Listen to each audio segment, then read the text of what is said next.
On a vu plus tôt qu'il y a plusieurs problèmes intéressants qui sont à toute fin pratique les mêmes, même s'ils ont l'air d'être différents. On utilise un vocabulaire ou un vernaculaire différent pour en parler. On est en train de vraiment faire la même chose. Calcul de la vitesse d'un objet, calcul de la pente à droite tangente, calcul du taux de croissement. C'est toute la même chose. Dans les trois cas, on doit calculer la limite d'un quotient différentiel. La limite de ce quotient différentiel-là, on lui donne un nom, puisqu'elle est indépendante du contexte. On l'appelle la dérivée.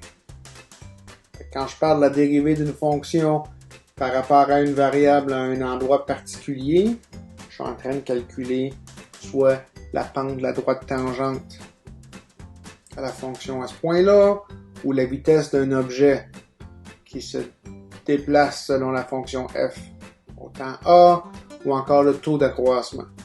Et c'est tout le temps cette expression-là. On l'a vu souvent, là, ça, jusqu'à présent, au chapitre 2. Je vous rappelle que si ici j'ai le point AF de A, et ici j'ai le point A plus delta X, F de A plus delta X, la droite qui les relie, elle a une pente.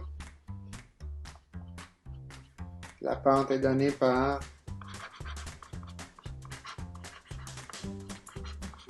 delta Y sur delta X. C'est ce truc-là ici. C'est delta Y sur delta X. Et nous, on s'intéresse à ce qui se passe quand l'accroissement devient de plus en plus petit. La distance entre les points diminue. Si c'est exactement égal à 0, ben on se retrouve avec un seul point. On ne peut pas calculer la pente en servant de 2 points. On a vu comment calculer des limites aussi au chapitre précédent. Si notre fonction est continue, on essaie, en remplaçant la variable qui change dans la limite par la valeur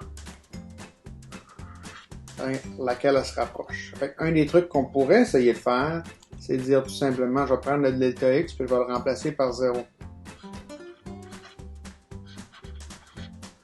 Là, je me retrouverai avec la limite, parce que une limite, là, je me retrouverai avec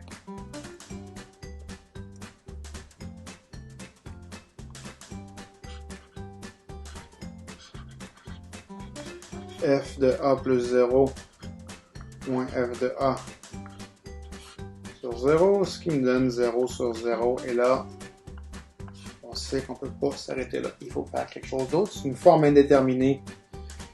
0 sur 0.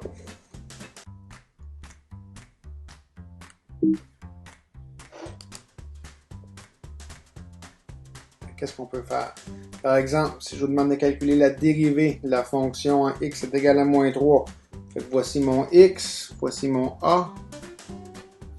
Selon ma formule, la dérivée, c'est quelque chose qui s'écrirait f' de moins 3. Puis ça serait la limite, parce que delta x tend vers 0.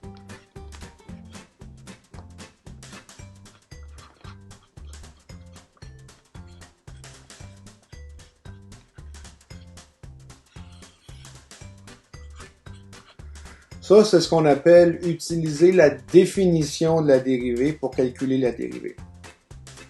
À ce stade-ci, tout ce que vous avez besoin de vous souvenir, c'est la définition. F' de moins 3, vous allez remplacer moins 3 ici.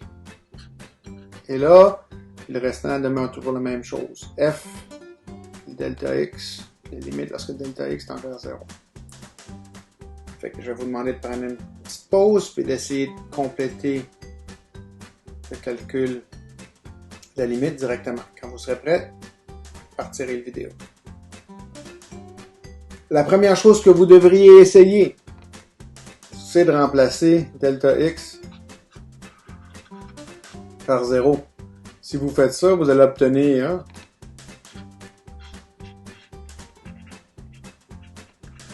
la fonction à moins 3 plus 0 moins la fonction à moins 3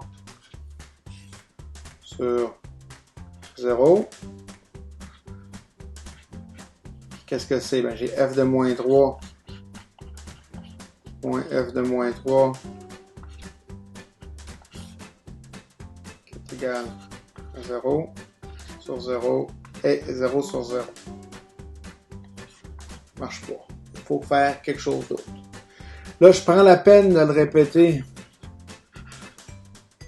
Je vais le répéter encore, de remplacer le delta x par 0. Éventuellement, vous allez vous rendre compte que vous n'avez pas besoin là, de remplacer. Vous pouvez tout de suite passer à l'étape suivante. Mais pour l'instant, peut-être que ce n'est pas encore quelque chose que vous maîtrisez. Qu'est-ce que ça serait? On peut faire le calcul. Je vais le réécrire.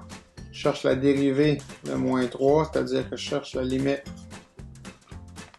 Parce que delta x tend vers 0 de f de moins 3 plus delta x moins f de moins 3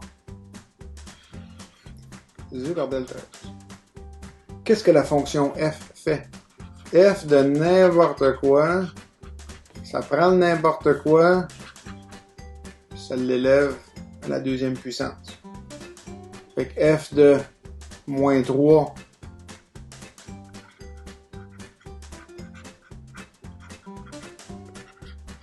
plus delta x, ça prend le n'importe quoi en question, qui est moins 3 plus delta x, au carré. Faites attention, f de moins 3 plus delta x, ce n'est pas égal à moins 3 au carré plus delta x. Je vois souvent ça dans les tests et les devoirs. Vous devez prendre absolument tout ce qui se trouve à l'intérieur de la fonction puis l'élever à la deuxième puissance. C'est-à-dire tout ce qui se passe à l'intérieur au carré moins tout ce qui se passe, ben là j'ai juste moins 3.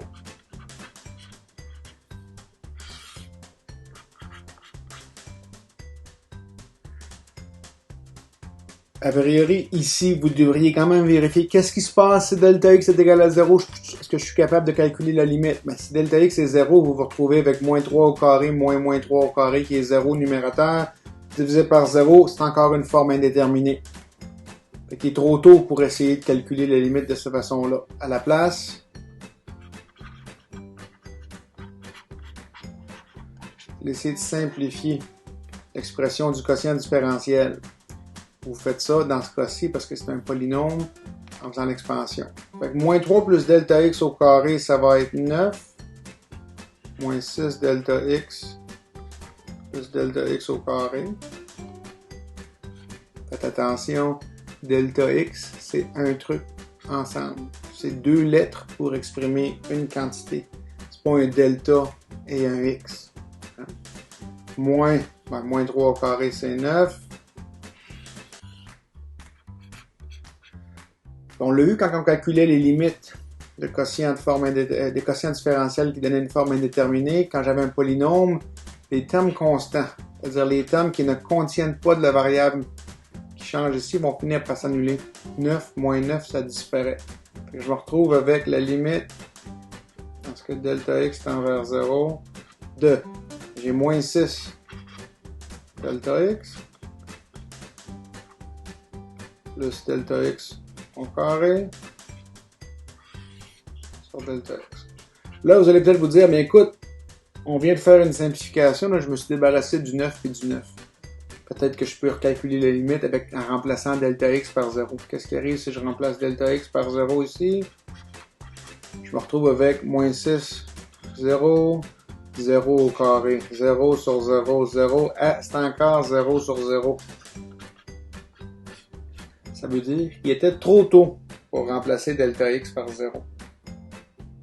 On va effacer ça, puis on va recommencer. En se souvenant où on était rendu, là. On était rendu ici.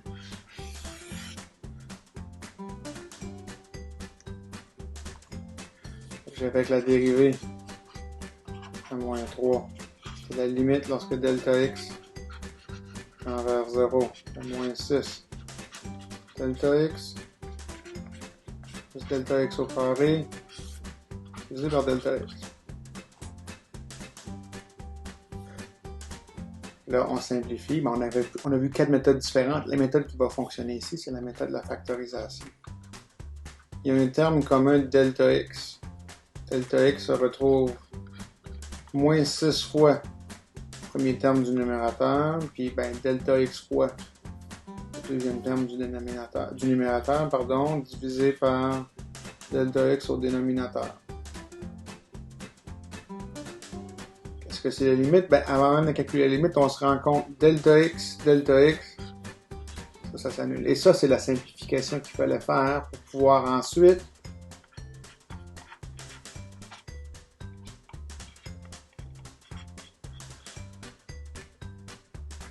évaluer la limite. Maintenant, si je remplace delta x par 0, ici, je me retrouve avec moins 6. J'ai la limite, parce que delta x tend vers 0 de moins 6 plus delta x, qui me donne tout simplement moins 6. Parce que moins 6, ça reste moins 6, indépendamment de ce qui arrive à delta x. Donc on en conclut que la dérivée de la fonction, c'est moins 6. Remarquez, la dérivée de la fonction en un nombre particulier, moins 3 c'est une valeur spécifique de x, puis la valeur de la dérivée, c'est un nombre. Et quand j'évalue la dérivée à un point spécifique, ma réponse c'est une valeur spécifique. Pour ceux que ça intéresse, voici à quoi ça ressemble de façon formelle. Toutes les étapes que j'ai mentionnées sont là. C'est ici qu'on finit par annuler le 9 puis le moins 9, ça disparaît. Puis ensuite, j'avais un delta x que je peux sortir, parce qu'il arrive là 2 fois, puis le delta x sur le delta x s'annule, puis moins 6 plus delta x. Quand delta x tend vers 0, c'est moins 6. Les erreurs typiques, les gens remplacent delta x par 0 ici. Vous ne pouvez pas faire ça. Une autre erreur typique, c'est de se méprendre sur c'est quoi la valeur de la fonction. Quand les gens écrivent souvent, puis je vais le répéter parce que c'est une erreur que je vois trop souvent.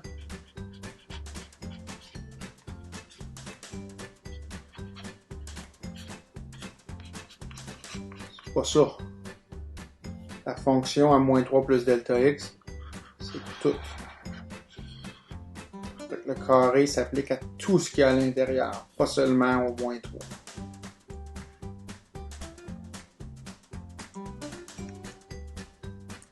On pourrait faire la même chose avec en x est égal à 2. Là, je vais sauter quelques étapes. Je vous rappelle que vous cherchez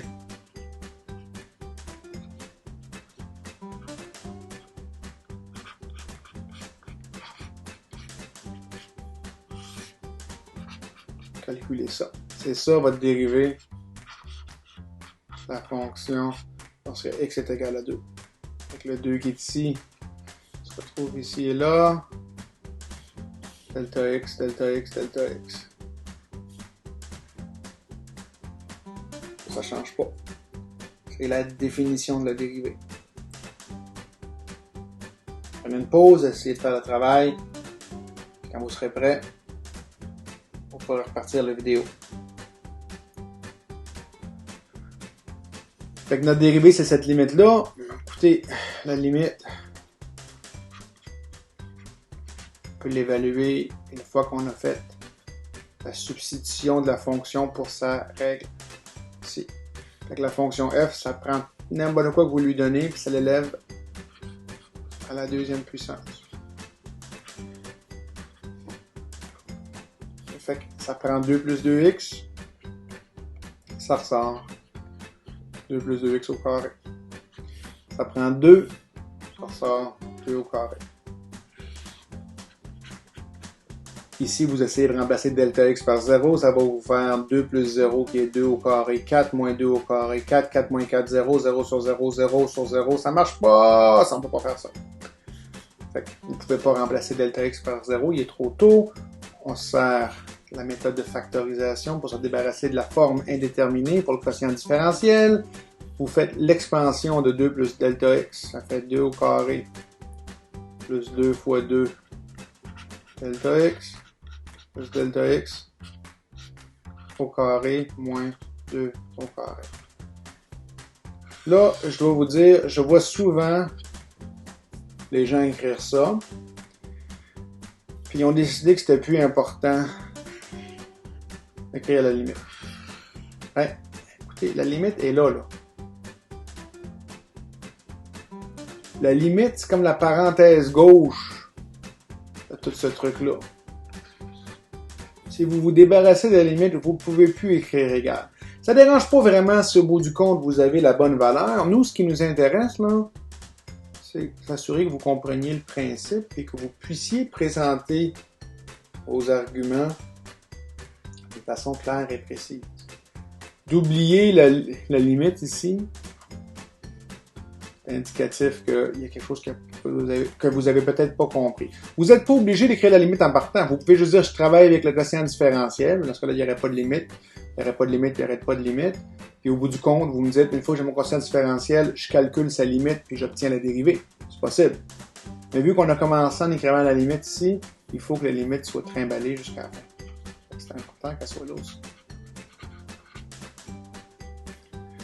Encore une fois, je ne peux pas remplacer delta x par 0. Si je fais le calcul, ça va me donner 4 plus 4 10 fois 0 plus 0 au carré moins 4 au numérateur 0 au dénominateur 0. Mais je vais faire une simplification. 2 au carré moins 2 au carré, ça disparaît. Je me retrouve avec 4 delta x plus delta x au carré divisé par delta x. Vous pouvez essayer de voir qu'est-ce qui arrive si vous faites la substitution delta x par 0. Ben vous allez obtenir 4 fois 0, 0, plus 0 au carré, 0. Numérateur 0 divisé par 0. Encore la forme 0 sur 0. On n'est pas prêt. Il est trop tôt pour faire cette substitution-là. À la place, on va remarquer qu'il y a un facteur commun de delta x ici. Une autre erreur commune, quand vous faites la simplification des facteurs communs, ici, des fois les gens ont tendance à seulement enlever un des delta x. Je vous propose de prendre le temps d'écrire l'étape supplémentaire. Delta x, 4 plus delta x, divisé par delta x. Puis là, vous avez ces trucs-là qui s'annulent, puis il vous reste seulement 4 plus delta x. Remarquez encore ici l'utilisation des parenthèses. Je vais souvent voir à la place, là, je vais souvent voir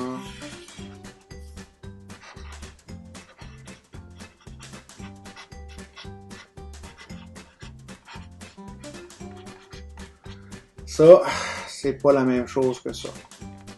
Cette expression-là veut vraiment dire ça. Puis ben ça, delta x, ça ne va pas vers 0. Je sais qu'en pratique, quand vous allez calculer, vous comprenez là, que le delta x est supposé être changé, transformé, substitué par 0. Prenez le temps de mettre les parenthèses où elles doivent être, ça vous aide, ça peut juste vous aider. Là. Vous ne perdez absolument rien à mettre vos parenthèses. Souvent, ça vous permet de déterminer quand il s'est passé quelque chose qui ne devrait pas se passer. Faites-le. C'est quoi la limite de ce truc-là quand delta x tend vers 0? Ben, delta x s'en va vers 0. Puis ici, quand je remplace delta x par 0, je ne me retrouve pas avec 0 sur 0. Ou 0 fois 0, ou l'infini moins l'infini, ou une affaire qui n'a pas de sens. Il me dit que la limite, ben, c'est 4. Ce que ça veut dire, si je fais le résumé de ce que j'ai, la dérivée de la fonction x au carré quand x est égal à 2, c'est 4. Là, je vous rappelle qu'on avait aussi trouvé que la dérivée de la fonction x au carré quand x est égal à moins 3, c'était moins 6.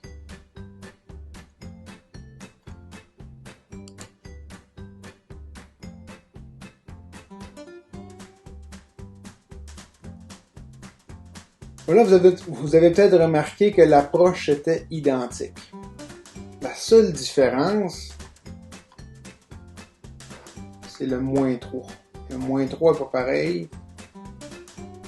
Ici, puis à l'autre exemple, c'était un 2. Ça fait que les chiffres qui se propagent sont différents, mais la structure du problème est la même.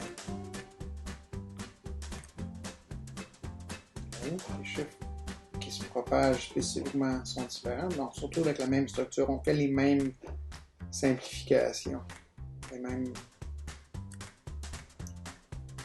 mêmes calculs en général. À la place de le calculer pour chaque valeur de A séparément, on peut peut-être le faire pour toutes les valeurs de X simultanément. Si vous essayez de calculer la limite puis qu'elle existe, si le quotient différentiel a une limite lorsque delta x tend vers 0, l'expression qui est ici, remarquez là, c'est plus un A qu'on a, c'est un X ici.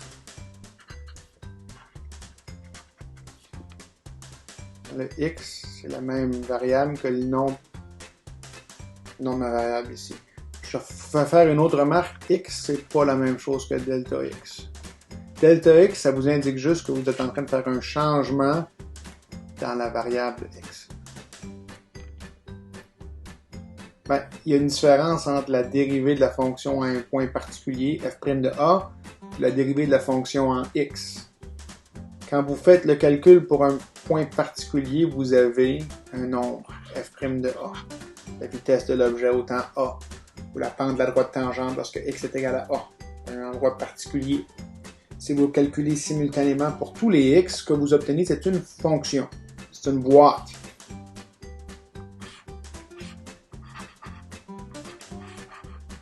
Vous envoyez votre X dans la boîte f', il va ressortir une valeur.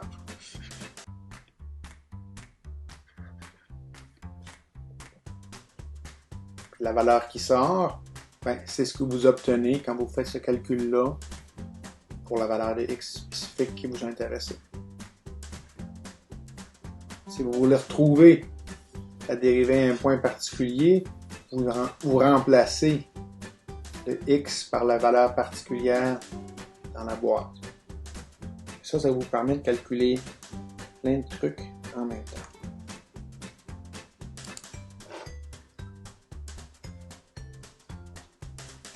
Quand vous calculez la pente de la droite tangente d'un graphique de y est égal à f de x au point AFA, vous calculez f' de A. Si vous calculez la vitesse d'un objet qui se déplace selon une fonction de déplacement S, à un t particulier, vous êtes en train de calculer la dérivée de S en t0. S', ou la dérivée de S, c'est la même chose. Et le taux de variation de la fonction y est égal à f de x par rapport à x, lorsque vous avez une valeur de x spécifique qui est A, c'est tout simplement f' de A. Il faut être compétent, il faut comprendre le vocabulaire qui est utilisé.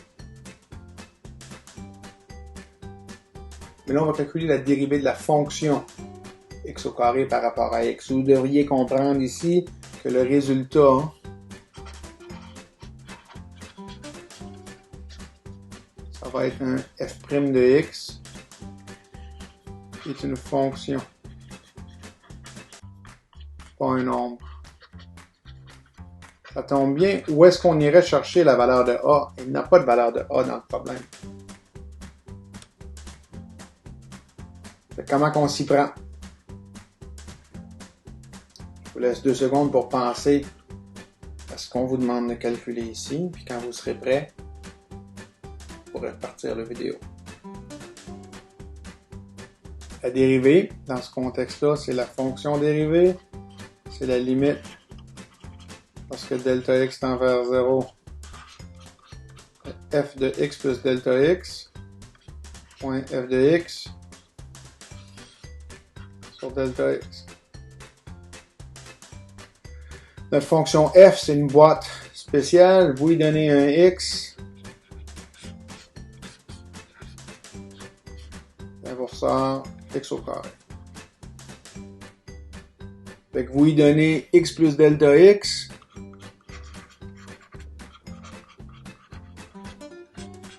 ça va vous ressortir x plus delta x au carré.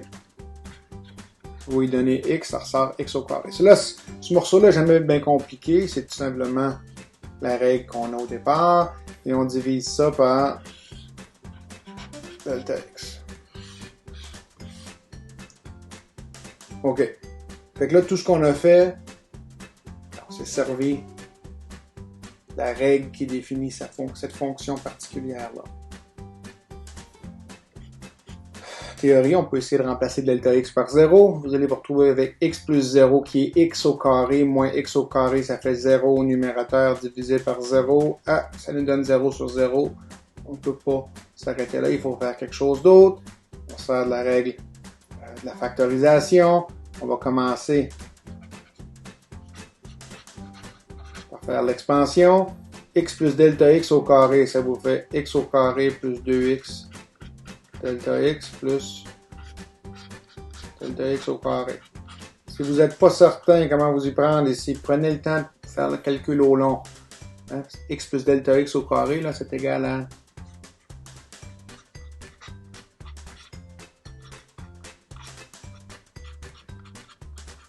x plus delta x fois x plus delta x. Là, vous faites le calcul. X fois x, x fois delta x fois x, delta x fois delta x. Puis quand vous faites la simplification, vous vous retrouvez avec ça. F de x, on dit que c'était x au carré, fantastique. Je divise par delta x. À ce stade-ci, vous allez toujours être capable au moins faire une simplification. On peut se débarrasser de tous les termes qui ne contiennent pas de delta x. Alors, tout ce qui me reste, ce sont des termes qui contiennent des delta x. Ce qui veut dire qu'on peut mettre un delta x en évidence au numérateur. Delta x, il est là 2x fois pour le premier terme, puis il est là delta x fois pour le deuxième terme, puis on divise par delta x. Une fois que c'est écrit comme ça, une fois qu'on a fait de la factorisation, ben, c'est facile de se débarrasser du delta x au dénominateur. Maintenant, j'ai plus de termes au dénominateur, je pourrais certainement pas me retrouver avec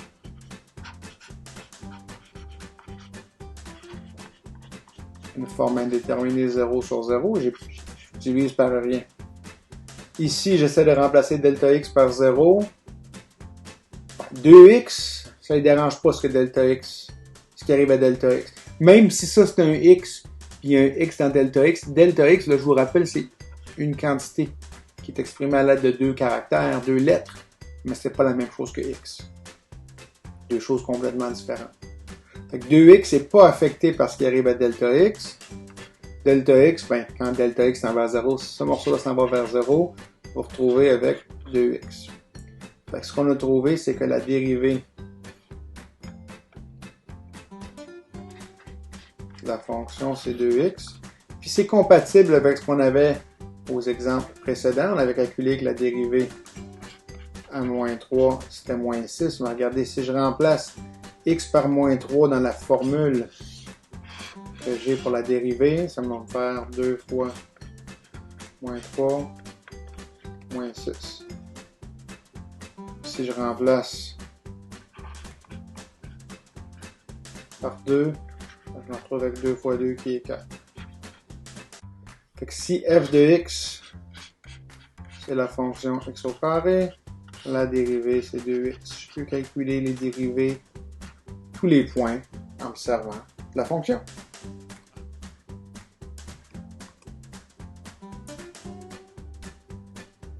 Vous avez les détails ici, de façon plus propre.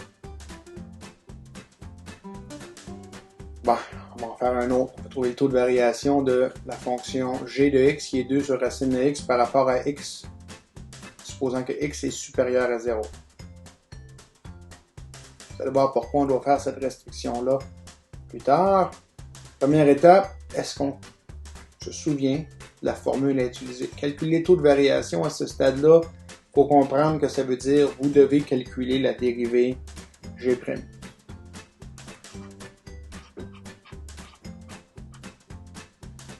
C'est égal à quoi g' de x? Je vous laisse le choix. Je vous laisse le temps d'y penser. Quand vous serez prêt, vous repartirez le vidéo.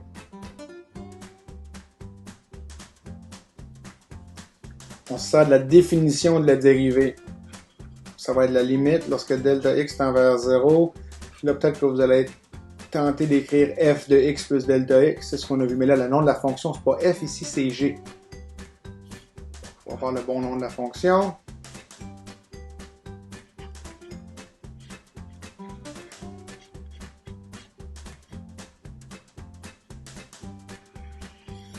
Est-ce que c'est grave si on n'utilise pas le bon nom de fonction, la bonne lettre? Non, c'est un peu comme si vous vous appeliez Christine puis je vous appelais Kirsten. Bon, c'est fatigant parce que votre vrai nom c'est pas Kirsten, c'est Christine. Mais à distance, peut-être que vous comprendriez. Ce que je veux dire, c'est pas très respectueux. Cette fonction-là, elle s'appelle pas f de x, elle s'appelle g de x. Appelons-la g de x. C'est tout. Vous pouvez changer le nom de la fonction. Vous pouvez dire, ben non, je vais travailler avec f de x. Mais si vous travaillez avec f de x, c'est pas g' que vous calculez, c'est f'. Je vous rappelle, ça ne changera pas vraiment le résultat, en supposant que vous ne faites pas d'erreur de calcul. Mais ça démontre qu'il y a quelque chose qui cloche encore. Il y a un morceau de compréhension qui n'est pas là. Puis ce que vous aimeriez être capable de faire, c'est de nous montrer que vous avez une compréhension de tous les concepts. C'est ça qui est le plus important. Vous comprenez les concepts. La limite, dans ce cas-ci, g de x plus delta x, la fonction g de x, c'est 2 fois la racine carrée de ce qu'il y a à l'intérieur de la fonction. Pour nous autres, c'est x plus delta x. Faites attention, c'est pas la même chose que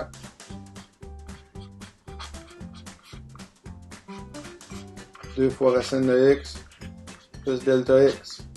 Une erreur que je vois souvent. Vous ne pouvez pas juste mettre le plus delta x après le g de x. Vous êtes en train de dire que ça, en général, c'est pas égal à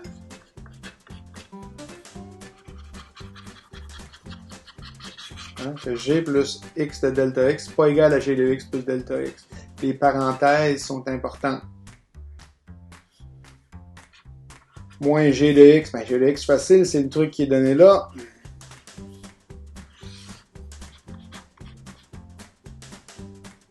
Si on essaie de remplacer delta x par 0 directement, ça va me faire 2 fois racine de x plus delta x, qui est 0, 2 fois racine de x, moins 2 fois racine de x, on retrouve avec 0 sur 0, ça ne marche pas. Là, je vais faire quelque chose qu'en général, je ne fais pas tout de suite, mais on peut se permettre de le faire. Écoutez, il y a un terme 2, facteur 2 qui est commun au 2, je vais le mettre ici, je vais le sortir de la limite.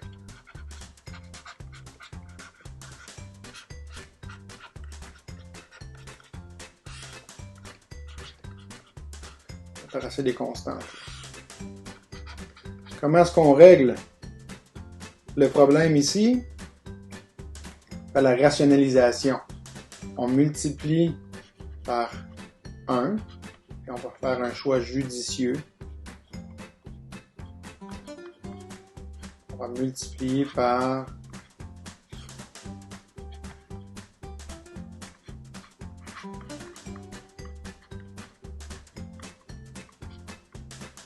conjugué au numérateur et au dénominateur. Je vous rappelle que le conjugué,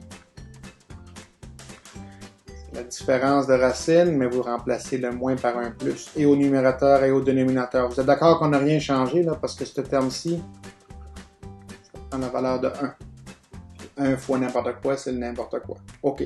Pourquoi on fait ça? Parce que, maintenant, si je fais l'expansion au numérateur et au dénominateur, je me retrouve avec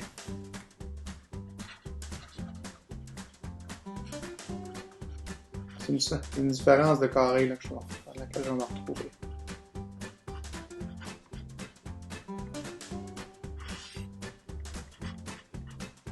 Fait que l'expression ici, racine de x plus delta x moins racine de x, tout ça fois racine de x plus delta x plus racine de x, c'est tout simplement x plus delta x moins x. On l'a fait déjà au chapitre précédent. Je vous invite à prendre le temps de vous assurer que vous comprenez pourquoi c'est le cas. Vous faites là la multiplication de chacun des termes du binôme. Puis il me reste le morceau du dénominateur ici. Racine de x plus delta x plus delta x. Là, je suis capable, comme on pouvait le faire au préalable avec la la fonction x au carré puis la factorisation, je peux me débarrasser d'un x puis d'un x. X moins x, ça fait 0 indépendamment de ce qui est x. Alors, delta x au numérateur, delta x au dénominateur. Le restant du dénominateur, c'est la racine de x plus delta x plus la racine de x. Excusez. Ici, là, c'est pas plus delta x, c'est plus la racine de x. Pardonnez-moi. Ces termes-là s'annulent, puis bien, vous vous êtes débarrassé du terme encombrant.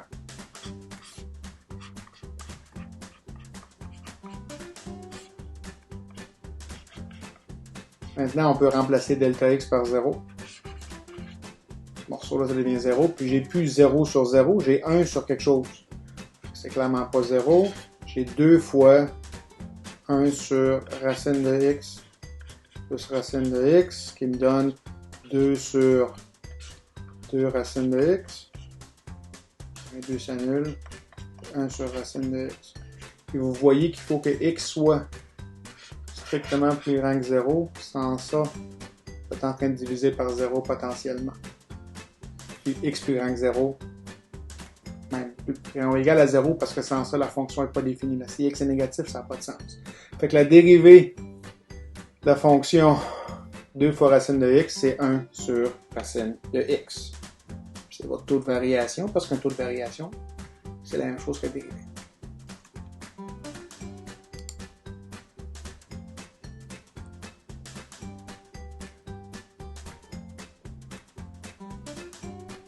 Fait que si vous la calculez une valeur de x spécifique comme x est égal à 4, vous avez qu'à remplacer x par 4 dans l'expression pour 1 sur racine de x. Ça va vous donner une demi, par exemple.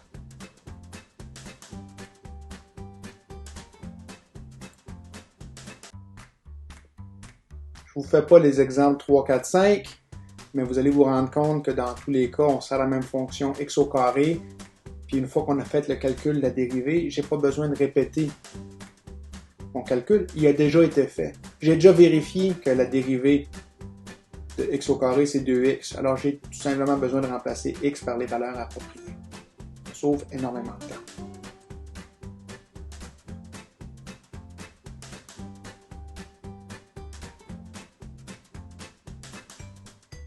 On peut aussi se servir d'une autre notation, ce qui s'appelle la notation de Leibniz. Des fois, ça facilite l'écriture. Ça ne change pas le calcul, mais ça facilite l'écriture.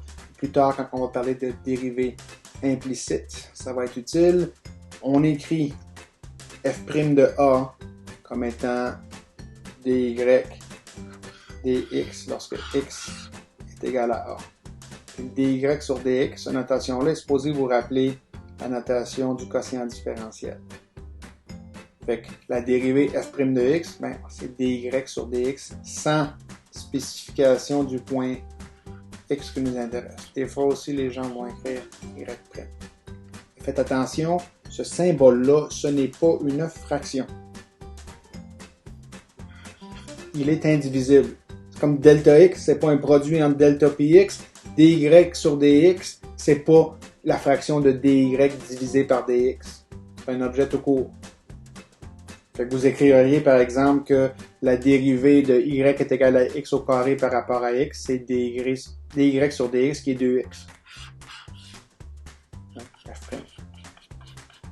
Si on vous donne la relation entre les variables de cette façon-là, en général, on se sert de la notation de Leibniz. Puis si c'est dans avait écrit f de x égale à x au carré, en général, on se sert de f' de x, mais ça donne le même résultat dans les deux cas. Et vous pouvez vous permettre de modifier puis changer à mi-chemin sans difficulté. Juste vous rappeler, là, si vous voyez dy sur dx, il ne faut pas s'inquiéter, ça veut simplement dire la dérivée de y par rapport à x. On l'écrit aussi parfois comme étant la dérivée de y par rapport à x. C'est ce truc-là ici là, qui est un terme tout seul. Ça vous dit ce que vous êtes en train de faire. Vous êtes en train de dériver par rapport à x. Puis dériver quoi? Ben, y. On a discuté au chapitre précédent de fonctions continues. Grosso modo, laissez-moi vous rappeler qu'une fonction continue, c'est une fonction dont vous pouvez tracer le graphique s'enlever crayon.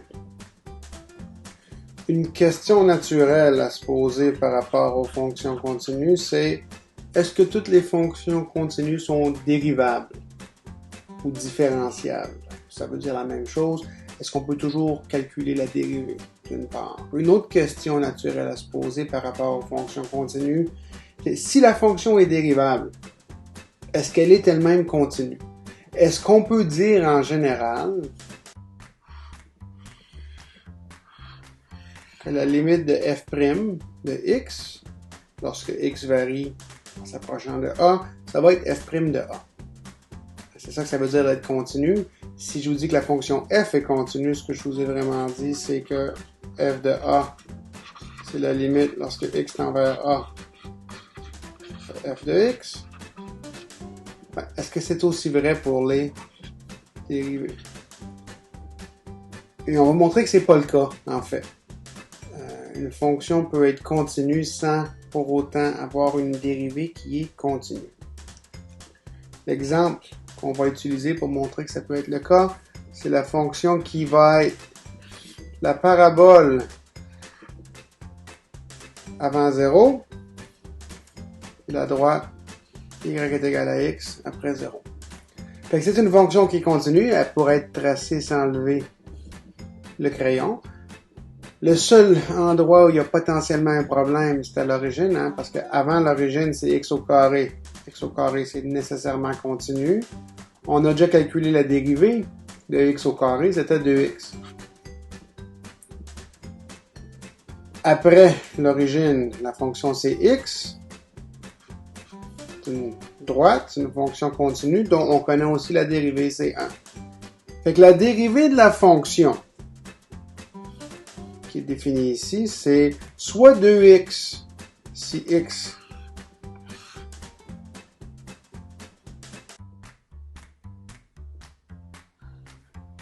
est négatif, soit 1 autrement.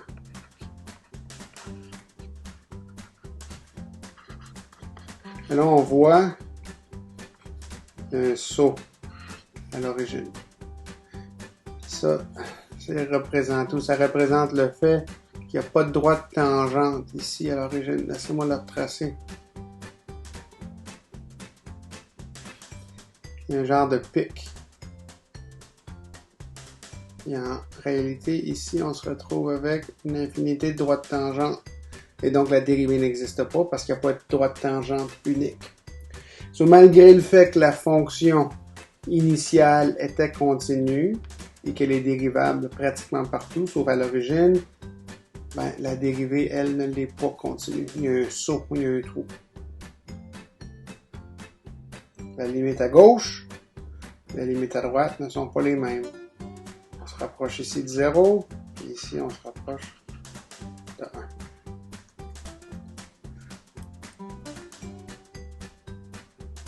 1. Donc, il est possible pour une fonction continue de ne pas être différenciable, de ne pas être dérivable à un point spécifique s'il n'y a pas de droite tangente à ce point-là, ou si la pente de la droite tangente est indéfinie. Ça fait qu'ici, j'ai des exemples où il n'y a pas de droite tangente parce qu'il y a une infinité. Droite tangente, en voici une autre infinité. Ici, c'est parce qu'à ce point-là, la fonction n'est pas continue. Si la fonction n'est pas continue, ben la dérivée n'existe pas à ce point-là, en général. Ici, c'est pas tout à fait vrai, mais pour les besoins de ce cours-là, on va dire que c'est ça. Ici, la droite tangente, elle est unique. Elle existe, mais elle est verticale. Fait que la dérivée à 0 est indéfinie. Elle n'existe pas. Puis ici, ben, ça n'a pas de sens de demander si la fonction elle est différenciable en x égale à 0, puisqu'il y a une asymptote verticale. On va parler de ça plus tard, mais la fonction n'est pas définie à ce point-là. Fait que dans les 4 premiers cas, la fonction est continue à l'origine, mais la dérivée n'existe pas. Et dans les 3 cas qui sont ici, la dérivée n'existe pas parce qu'il n'y a pas une seule droite unique, il y en a une infinité, droite tangente. Puis dans le cas qui est ici, la droite tangente, elle est unique, elle existe, mais elle est verticale. Alors sa pente est indéfinie. Puis dans les 2 cas qui sont ici, la fonction n'est pas continue à l'origine. D'emblée, elle n'est pas différentiable. Okay? On a besoin d'être continu pour espérer être différenciable, mais c'est pas suffisant d'être continu pour être différenciable, comme on peut le voir dans les exemples qui sont ici.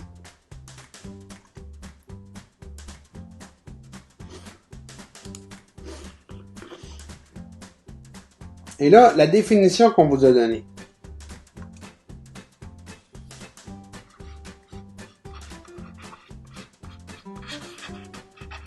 Cette formule-là, avec la limite, en théorie, c'est suffisant pour calculer la dérivée de n'importe quelle fonction. Si complexe peut-elle l'être? Pour ça, c'est une bonne affaire. On a, à toute fin pratique, résolu le problème dans son entièreté. Mais j'ai dit à toute fin pratique, à toute fin théorique, parce qu'en pratique, c'est pas une méthode qui est bien utile. Hein? Si vous aviez calculé la dérivée de cette fonction-ci, qui est une fonction algébrique, sa dérivée existe, elle est calculable, vous pourriez utiliser la définition directement, c'est-à-dire que la dérivée, ça va être la limite lorsque h tend vers 0, ben h ou delta x, là, c'est la même chose. La fonction est x plus h, je remplace tous mes x par des x plus h, je me retrouve avec un genre de monstre, je soustrais f de x, parfait, je divise par h, et puis là, il faut que je trouve une façon de calculer cette limite-là. Puis, ben, soyons honnêtes, même si c'est faisable, c'est pas quelque chose qui va être plaisant à faire. En fait, ça va vous prendre beaucoup trop de temps. Il faut trouver un raccourci. On a vu, par exemple, que si je partais avec x au carré,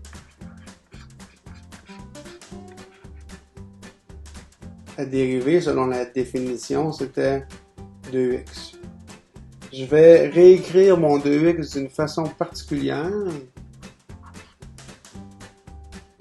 D'accord avec moi que 2x, c'est bien 2x à la 2 moins 1. Et là, ce qu'on va essayer de découvrir pour le restant du chapitre, ce sont des méthodes algébriques pour calculer la dérivée, sans avoir à passer par la limite. Okay? On va rencontrer cette règle de dérivée-là, c'est la règle de dérivée des puissances positives.